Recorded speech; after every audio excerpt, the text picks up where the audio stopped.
अस्सलाम वालेकुम friends, welcome back to top smarties drama serial Iblis. जैसे ही पता चलता है मरियम को कि अवैस की तबीयत बहुत ख़राब हो गई है और बस जल्दी से उसको हॉस्पिटल ले गए हैं।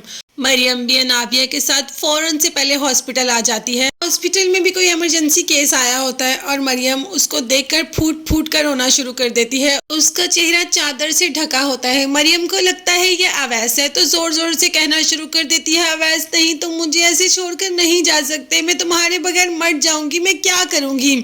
थोड़ी ही देर बाद अनाबिया चेहरे से जब चादर हटाती है तो वो कोई और होता है। खैर अनाबिया कहती है, फजूल रोई जा रही हो, ये अवैस नहीं है, चलो आओ अंदर चलते हैं।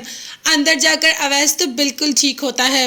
हाँ, थोड़ा सा मेडिसिन का रिएक्शन ज़रूर हुआ होता है मगर इतना नहीं कि रोना ही शुरू कर दो। खैर मरियम ने तो ये हरकत कर ली जिससे अनाबिया को पता चल गया कि मरियम और अवैस एक दूसरे को पसंद करते हैं। मतलब दोनों तरफ से ये सब कुछ हो रहा है और मुझे खबर ही नहीं। अनाबिया को वाकई ही पता नहीं चला ये दोनों एक दूसरे को पसंद करते हैं। खैर अब पता चल गया ना, तो अब तो अनाबिया बहुत कुछ कर जाएगी। सबसे पहले तो अनाबिया ने मरियम से कहा कि उसके पाँव का मसाज करे। हालांकि वहाँ अवैस भी खड़ा था क्योंकि अवैस हॉस्पिटल से आ गया और अपने मामू के घर ही आया होता है। तो देखकर बहुत ज़्यादा दुख हो जाता है उसको, बल्कि उसे गुस्सा भी आता है अनाबिया की इस हरकत पर कि अनाबिया मरियम को अपना मसाज करने के लिए क्यों कह रही है। मरियम जो कि कर भी देती है। अब अवैस मरियम पर ही बाहर जाकर बोलना शुरू हो जाता है कि तुम ऐसा क्यों कर रही थी। अगर अम्मी तुम्हें देख लेती तो कितना गुस्से में आ जाते जब मैं उनसे तुम्हारी और अपनी शादी की बात करता। मरियम अब तुम्हें थोड़ा सोचना समझना चाहिए। अनाबिया की हर बात पर जी हजूरी मत किया करो, उसको आगे से जवाब दे दिया करो। खैर अवैस की बात तो एक तरफ, शावेज नाबिया के बारे में सोचना शुरू हो गया। बैठे बैठे अचानक से नाबिया के बारे में सोच रहा है और फिर सोच रहा है कि मुझे तो निम्रा के बारे में सोचना चाहिए था, तो मैं अनाबिया के बारे में क्यों सोच रहा हूँ।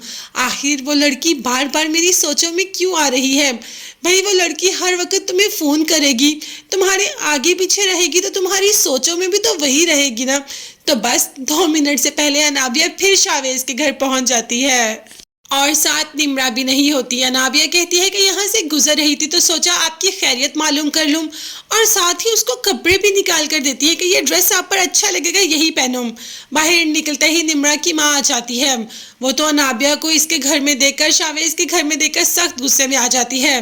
खैर कुछ कहती तो नहीं, वहाँ से चली जाती है, मगर जाकर निम्रा से ज़रूर कहती है कि तुम्हारी दोस्त शावेज के बेडरूम में क्या कर रही थी। अगर उसकी जगह पर कोई और लड़की होती तो मैं बहुत हंगामा करती। वो तो तुम्हारी दोस्त थी, इसलिए मैं चुप कर गई। अपनी दोस्त को समझाओ कि वो वहाँ पर क्या कर रही थी। गुस्सा तो है निम्रा को भी बहुत ज़्यादा आता है, तो जाकर अनाबिया से पूछ ही लेती है कि आखिर तुम उस दिन शावेज के रूम में क्या कर रही थी जब मॉम भी वहाँ से आ गई। अनाबिया खैर नाटक करने में तो बहुत ही माहिर है।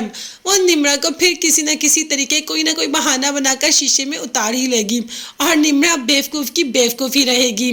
शावेज तो अनाबिया के इश्क में पड़ ही चुका है। अब देखते हैं उसको हासिल करने के लिए क्या कर सकता है और क्या करेगा, कैसे निम्रा को हमेशा हमेशा के लिए छोड़ देगा। ये देखने के लिए सब्सक्राइब कीजिएगा।